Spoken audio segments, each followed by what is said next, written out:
Bonjour à tous. Déjà, tout d'abord, merci pour nous permettre de nous présenter effectivement nos sociétés respectives. C'est assez appréciable de donner l'opportunité comme ça à des éditeurs de pouvoir lancer et présenter leur société. Moi, je vais vous parler de TimeTonic. Je ne suis pas certain, juste Pierre, si tu peux me dire si tout le monde voit bien l'écran. Je ne suis pas certain. Non, t'as pas encore présenté l'écran là, je le vois pas. Je ne partage pas l'écran pour l'instant. Ok, c'est normal. Alors, hop, je corrige ça tout de suite. Je partage mon écran. Voilà, normalement tout le monde va voir mon écran. Super. Donc pour présenter effectivement qui est TimeTonic, donc nous sommes éditeurs français. Effectivement, donc moi je suis associé au sein de la société TimeTonic, je suis en charge du développement et de l'accompagnement des partenaires et des clients. Ce qui est super, c'est que vous avez pu comprendre qu'au regard des relations avec les différentes présentations, en fait, on est tous des acteurs qui peuvent s'interconnecter les uns avec les autres. La particularité de TimeTonic, c'est d'être plutôt orienté au départ autour de la partie data, système d'information, base de données. Et au travers effectivement de ce système de base de données, on va être capable de pouvoir développer en fait des applications directement accessibles. Ou alors de se connecter également effectivement avec plutôt des applications de type front. Donc derrière ces éléments-là, notre orientation est très orientée sur l'aspect au départ de la donnée, des bacs, des systèmes, des process métiers. C'est vrai que la particularité, on nous compare souvent à un Airtable, mais en fait, dans les faits, ce n'est pas le cas. Aujourd'hui, on est véritablement une situation alternative à Airtable qui plutôt a une approche orientée métier. Donc, on va proposer effectivement de pouvoir démarrer from scratch une application, mais vous allez également pouvoir partir sur des applications déjà pré-paramétrées et qui va vous permettre après de pouvoir démarrer plus rapidement dans la mise en œuvre. Donc, on gère de la donnée, on gère des processus métiers derrière grâce à des automatisations, des outils de collaboration. On va vous permettre de générer des documents. On va vous permettre également d'intégrer la notion de la synchronisation de votre messagerie d'entreprise, très utile dans le cadre de la relation client éventuellement. Et comme vous allez voir, on a une approche également cloud et mobile native, avec la particularité, c'est qu'on a des applications qui permettent de fonctionner en mode connecté et déconnecté. Et tout ça géré de façon très sécurisée, puisque on est conforme effectivement à la réglementation sur la protection des données, et on va gérer tout ça de façon complètement centralisée. Sur le principe, vous connaissez l'histoire de effectivement modélisation sous forme de table de données, sous la forme effectivement de gestion des informations et également sous la forme de ce qu'on appelle des vues. Donc TimeTonic implémente nativement dans la plateforme un certain nombre de vues. On a vu les modes tableau et ce que vous voyez par exemple à l'écran, c'est un mode vue fiche dans lequel je peux interagir, mais dans lequel également on a une couche de collaboration. Donc TimeTonic intègre en fait une sorte de chat interne qui permet à n'importe quel moment où j'ai de la data de pouvoir interagir avec n'importe quelle personne qui est invitée dans ce type d'application. Derrière toutes ces vues, en fait, vous allez être capable de pouvoir, vous, travailler, modéliser l'ensemble de vos interactions utilisateurs. Donc, on a tout un ensemble de vues qui sont déjà pré-paramétrées dans la plateforme. L'objectif, c'est vraiment de travailler au plus près de la data et à partir de ces données-là, d'utiliser, dire à un moment donné, tiens, j'ai besoin de vues Kanban pour gérer plutôt des statuts. La projection, planification, plutôt calendrier type planning. Si j'ai besoin de gestion de projet avancé, type Gantt. Du formulaire, tout le monde connaît, création de formulaire en ligne, ce qui va permettre de pouvoir déclencher après des workflows. Je gère des coordonnées GPS et des cartographies, je peux gérer la géolocalisation sur la cartographie. Puis à la fin de tout ça, la possibilité de dire, je vais chercher les données dans mon application ou mes applications et j'en fais un tableau de bord. Voilà. Donc TimeTonic implémente toutes ces vues nativement dans la plateforme et à partir de là, vous n'avez plus qu'en fait qu'à les structurer, à modéliser vos applications. Associé à ça, on a pas mal entendu parler de la partie mobile. Donc effectivement, on a nous une application mobile intégrée. Donc vous téléchargez sur iOS Store et Apple Store, Android Store, pardon, et qui fait que dès que vous vous connectez, vous accédez instantanément aux données de vos applications sans rien avoir à faire. Donc tout ça, ça synchronise et c'est accessible même en mode déconnecté. Le principe également de la création des formulaires en ligne. Donc simplement en quelques clics, vous intégrez tous vos champs d'information, la typologie, comment les gens vont interagir dessus, et vous pouvez intégrer ces formulaires-là directement dans des sites internet, par exemple.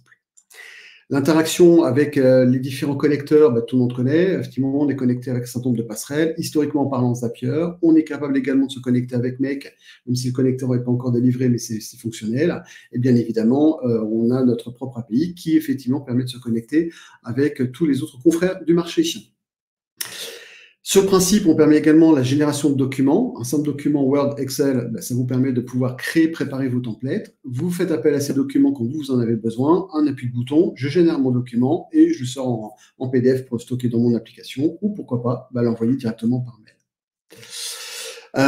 On intègre la notion de gestion des emails natifs dans TimeTonic. Donc ça veut dire quoi? Ça veut dire que vous avez la possibilité de synchroniser votre messagerie directement dans vos applications. L'objectif étant de pouvoir encore plus associer l'écosystème à l'environnement de vos applications métiers.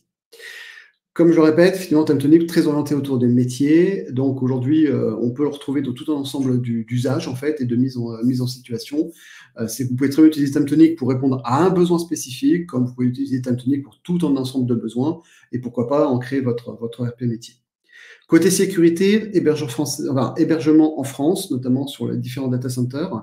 On est compliant à l'RGPD, on crypte l'ensemble de toutes les communications, évidemment. Donc voilà, tout ça apporte une certaine certification sur l'aspect de la sécurité d'accès. Élément important, voilà, on est effectivement, merci NoCode France pour toute la dynamique de l'organisation, effectivement, autour des différents partenaires, notamment les éditeurs français et les autres. Et on est également représenté par une communauté qui s'appelle les Timetoniciens, donc je les mets en avant parce que c'est vraiment très sympa de leur part. Ils font leur première émission d'ailleurs jeudi à 13h, ne loupez pas. Ils vont prendre TimeTonic, ils vont vous montrer des démos en live, comme en mode lab. On prend des spécificités, on fait des démos directement dessus. Ça peut vous permettre de découvrir encore plus TimeTonic dans les fonctionnalités. C'est réalisé par des partenaires aujourd'hui de TimeTonic et vous êtes donc les bienvenus là-dessus. Maintenant, ça c'était la présentation. Dans la vraie vie, comment ça se passe? Dans la vraie vie, c'est que quand vous démarrez sur TimeTonic, vous accédez à une fenêtre qui va vous permettre comme ça de pouvoir directement démarrer et créer vos applications. Et dans le principe, vous allez soit démarrer de zéro, from scratch, un élément pour injecter des données, soit vous allez partir d'un modèle d'application déjà prêt à l'emploi et dans lequel il vous reste tout simplement la personnalisation à gérer. Les dernières démos, en fait, qui sont d'actualité, bien évidemment, c'est aujourd'hui l'intégration de l'IA. Donc, on a implémenté dans TimeTonic notamment la capacité de pouvoir implémenter de l'intelligence artificielle, notamment avec OpenAI, qui permet aujourd'hui, par exemple, de faire de l'analytique dans de la réception de mails et de demander effectivement la réception d'un mail. Est-ce que, par exemple, cet élément-là va être considéré comme un email urgent ou pas? Si c'est urgent, je vais vouloir déclencher à un moment donné une possibilité de choper effectivement une analyse de compte-rendu de cet email-là et de déclencher, par exemple, des plans d'action. Des study cases comme ça, on en a pas mal. Et là, par exemple, c'est un résumé de l'intelligence artificielle qui était fondée sur une demande spécifique d'une personne. Il a considéré que c'était urgent et donc on déclenche derrière un plan d'action au niveau de la data et au niveau des workflows. Au niveau des workflows, on a vraiment un moteur complètement intégré à TimeTonic et la création, elle est très simple en fait. Vous allez donner un nom à votre automatisation, vous allez définir quelles sont les conditions, effectivement, ces automatisations avec les conditions que vous pouvez comme ça stacker les unes derrière les autres. Et alors, à partir de là, définir tout un ensemble d'actions. Ça peut être créer de la donnée, ça peut être envoyer un mail, ça peut être générer un fichier d'invitation, demander à ChatGPT et créer une nouvelle donnée. Voilà. Je rends la parole effectivement à Pierre, je crois que mon timing est terminé. Merci beaucoup Thierry pour cette présentation. Évidemment, ce sont les aperçus d'un outil. On n'a pas le temps de parler de tout montrer, mais déjà un très bel aperçu de l'outil. Et j'ajouterais que TimeTonic, c'est un outil que j'utilise pas personnellement, mais que j'aime beaucoup et que j'aimerais plus utiliser à l'avenir. C'est-à-dire qu'effectivement, sur votre secteur, il y a un acteur archi dominant qui est Airtable, avec toute une constellation d'outils qui sont plus ou moins des clones qui gravitent autour, mais pas TimeTonic. TimeTonic n'est pas un clone d'Airtable. TimeTonic répond aux mêmes besoins, mais a fait ses propres choix sur un certain nombre de sujets. Et j'aime beaucoup l'approche prise sur un certain nombre de sujets, de se dire, là, on a notre propre identité, on identifie des besoins, on y répond à notre manière. Et c'est pas juste Airtable mais en différence, c'est une solution vraiment différente qui répond à des besoins qui sont assez largement similaires. On a quelques questions dans le chat. Il y a Magali qui nous demande si la génération de documents marche également pour des Google Docs avec les templates. Alors, pas encore de façon intégrée, mais via les automatisations, vous avez tout à fait la possibilité de le faire, d'envoyer des données dans un Google Doc via, par exemple, un Zapier ou un Webbook, directement de pouvoir générer ça dans un Google Doc. Nous, on a fait le choix, historiquement parlant, d'intégrer sur environnement Microsoft, parce que la majorité des entreprises étaient comme ça, mais effectivement, les choses évoluent, et donc, oui, c'est possible via, par exemple, une automatisation Zapier. Ok. Une autre question d'Eric, qui demande si on a un ordre d'idée pour la certification SecNum Cloud ou HDS? Ah, très, très bonne question, effectivement.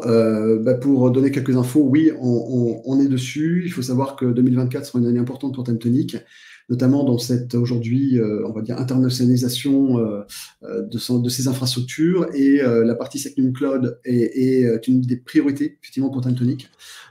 Et la partie HDS, entre guillemets, quand on aura SecNum Cloud, il ne restera pas grand-chose pour faire la partie HDS.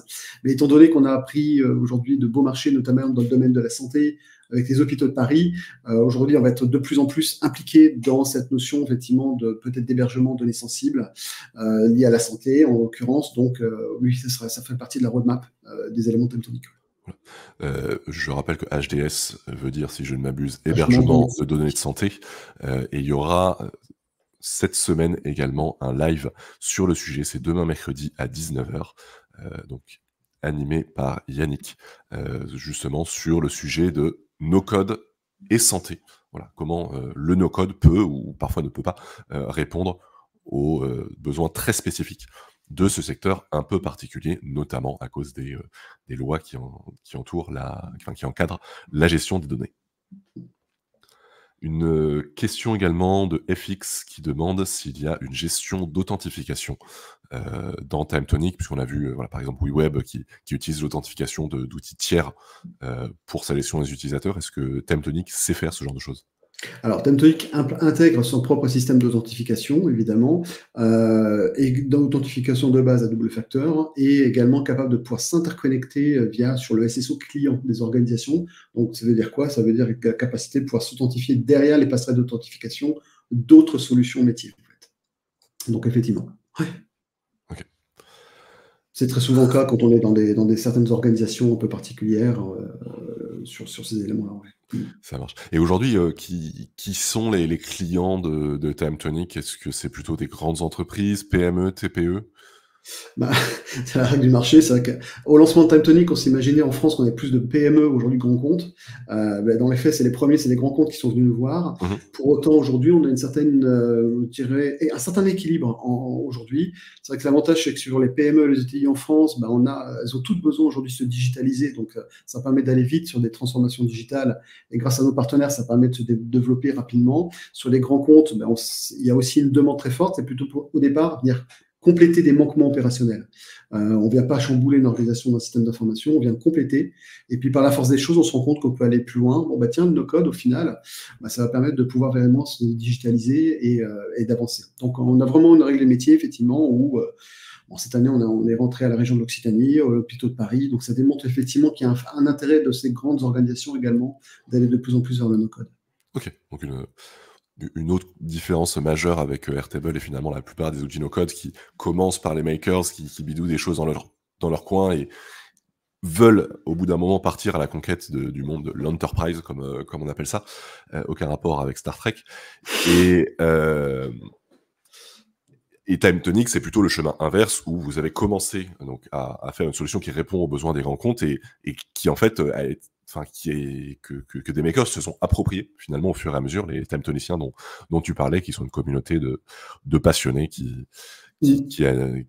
parlent de l'outil, qui l'utilisent au quotidien. Vraiment, tu as raison, Pierre, c'est vraiment une très bonne synthèse. C'est qu'on vient d'abord des métiers, c'est ce qui fait qu'aujourd'hui, on est capable d'aller vite sur certains projets, mais on est, grâce à l'accompagnement de nos partenaires, aujourd'hui, ça permet effectivement de se vulgariser complètement, d'avancer rapidement sur des propositions de valeur et des réponses à des besoins métiers, et donc de se positionner sur des projets qui se développent assez rapidement. Donc oui, c'est vraiment, je pense que c'est une bonne chose, et on espère effectivement continuer ce développement avec des makers, parce qu'effectivement, ils portent la parole aujourd'hui auprès des différents besoins, usages, métiers. Comme vous le voyez, voilà, on a lancé même justement des gammes de tarifs qui se permettent de découvrir, même gratuitement Timetonic, si vous le souhaitez. Mais quand vous verrez le potentiel de tout ça, effectivement, il y a vraiment moult et moult choses. On vient d'impliquer également nos partenaires dans la gestion de la roadmap, c'est-à-dire qu'à un moment donné, nous, on a des priorités, mais on est aussi à l'écoute des remontées de terrain, et donc on adapte notre roadmap également aux remontées des terrains de nos partenaires. Très bien. Merci beaucoup Thierry. Bon, tu es passé en dernier, tu as dû attendre plus longtemps, mais en échange, ça va être plus dépasser parce qu'il n'y a personne derrière. Donc ça nous a permis de découvrir un peu plus Timetonic. Merci encore une fois pour cette belle découverte, hein, si belle découverte d'outils aujourd'hui. Et à toutes et tous dans le chat, je vous donne rendez-vous tout de suite pour faire un petit débriefing de cette émission qui était un test, hein. On n'avait encore jamais fait ce format. Merci encore Merci. Thierry, très bonne journée.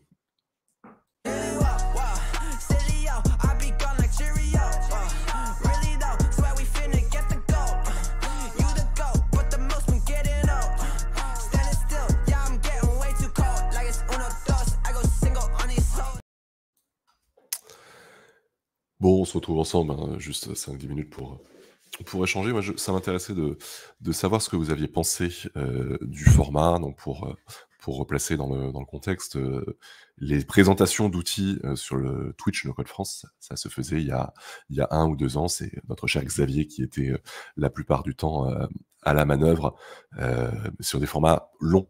Du coup, on parlait d'un outil pendant 1 heure ou plus. Oui, j'ai froid, je suis malade. Ça s'entend à ma voix encore plus caverneuse que d'habitude, et un peu nasillarde aussi probablement.